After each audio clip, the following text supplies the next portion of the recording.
করি আপনারা সবাই ভালো আছেন। আ আল মোহাম্মদ ট্যাক্স কনসালটেন্সিকে আমি অসংখ্য ধন্যবাদ জানাতে চাই এত সুন্দর একটি প্রোগ্রামের আয়োজন করার জন্য। অ্যান্ড আপনাদেরকেও অসংখ্য ধন্যবাদ। আপনারা আপনাদের মূল্যবান সময় দিয়ে আমার কথা শুনছেন এজন্য।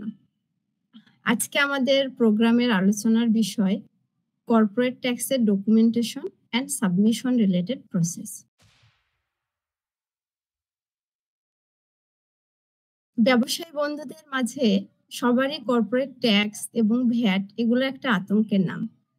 তো ইউনাইটেড আরব আমিরাতে যখন ২০১৮ সালে ভ্যাট ইমপ্লিমেন্ট হয়, আজ ২০২৫ এসে আমরা প্রত্যেকেই ভ্যাটের সাথে ফ্যামিলিয়ার। ভ্যাট কিভাবে সাবমিট করতে হয়, ভ্যাটে কি ডকুমেন্ট লাগে সেগুলো সম্পর্কে আমরা প্রত্যেকেই অবগত। বাট কর্পোরেট ট্যাক্স যখন ২০২৩ এ ইমপ্লিমেন্ট হলো, তো আমাদের কাছে এখনো এটা একটা আতঙ্কের নাম যে কর্পোরেট ট্যাক্সে আমাদের কি ধরনের ডকুমেন্টেশন রাখতে হবে, কিভাবে সাবমিশন করব, পেনাল্টি কিরকম আসতে পারে, কে কিভাবে সাবমিশন করে। তো আমরা আজকে এই বিষয়গুলো সহজ করার জন্য আলোচনা করব। কর্পোরেট ট্যাক্স সাবমিশন প্রসেসে যাওয়ার আগে আমাদের প্রসেসটা স্টার্ট হবে রেজিস্ট্রেশন থেকে।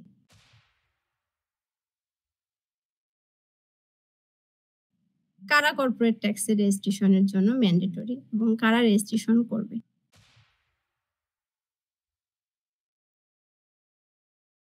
কর্পোরেট ট্যাক্স রেজিস্ট্রেশন প্রত্যেকটা ব্যবসায়ীকেই করতে হবে।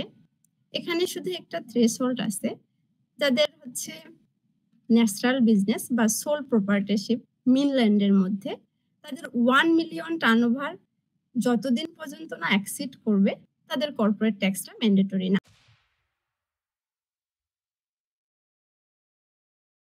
কর্পোরেট ট্যাক্স রেজিস্ট্রেশন এটা আমাদের হচ্ছে একটা ইনিশিয়াল স্টেজ ছিল। কর্পোরেট ট্যাক্সের যে কাজ এটা হচ্ছে স্টার্ট করার জন্য আমাদের একটা মাত্র স্টেপ। আমরা যখন সাকসেসফুলি এই স্টেটমেন্টটা কমপ্লিট করেছি, এর পরবর্তী স্টেপগুলোর কাজ এখন আমাদের শুরু করতে হবে।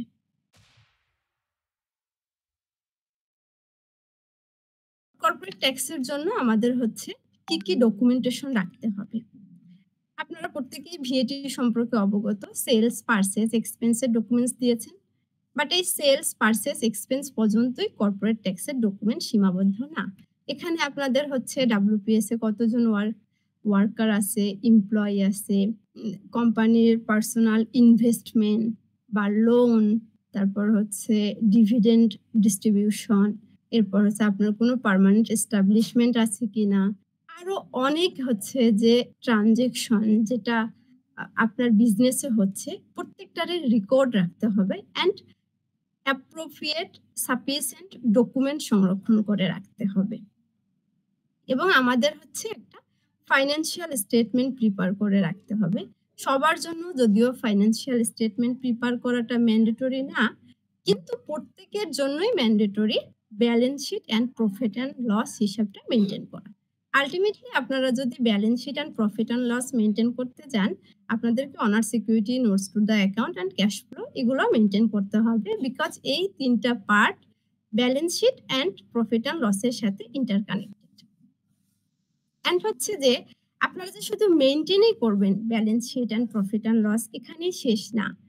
এগুলার হচ্ছে যে সঙ্গে আপনাদেরকে সাপোর্টিং ডকুমেন্টস গুলো প্রপারলি মেনটেন করতে হবে।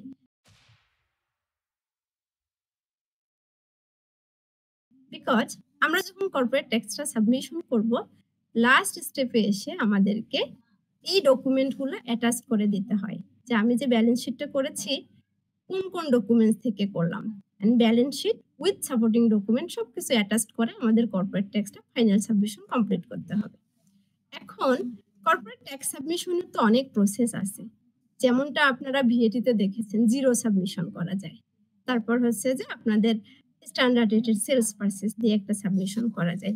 এরকমই একটা প্রসেস কর্পোরেট ট্যাক্সেও আছে। আপনি স্মল বিজনেস রিলিফ দিতে পারেন, সেখানে আপনাকে ফাইন্যান্সিয়াল স্টেটমেন্ট সাবমিট করতে হবে না অ্যান্ড হচ্ছে যে আপনাকে কোনো সাপোর্টিং ডকুমেন্টস দিতে হচ্ছে না।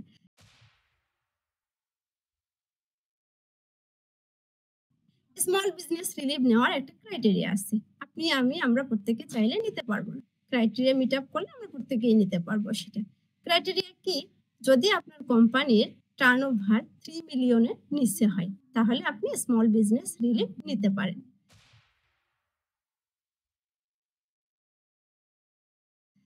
এখন স্মল বিজনেস রিলিফ আপনি নিলেন, আপনি রিল্যাক্স, আপনার জন্য কর্পোরেট ট্যাক্স সাবমিশন খুবই ইজি। বাট এই যে আপনাদেরকে একটু আগেই বললাম যে আমাদের তো সাবমিশন করে দেওয়ার সাথে, সাথে অ্যাকসেপ্ট হচ্ছে না। যদি সেটা অ্যাকসেপ্ট না হয় তাহলে আপনাদেরকে কোয়েশ্চেন করতে পারে। তো এ ছিল আমাদের কর্পোরেট ট্যাক্সের documentation and submission related questions. And শুধুমাত্র আপনি ডকুমেন্টস মেইনটেইনই করবেন, আ যা ডকুমেন্টস আসতেছে সেটাই রেখে দিচ্ছেন, এরকম ব্যাপারটা না। আপনাদের হচ্ছে ডকুমেন্টস গুলার মধ্যে একটা ইন্টারলিঙ্ক থাকতে হবে। ইন্টারলিঙ্কটা কি?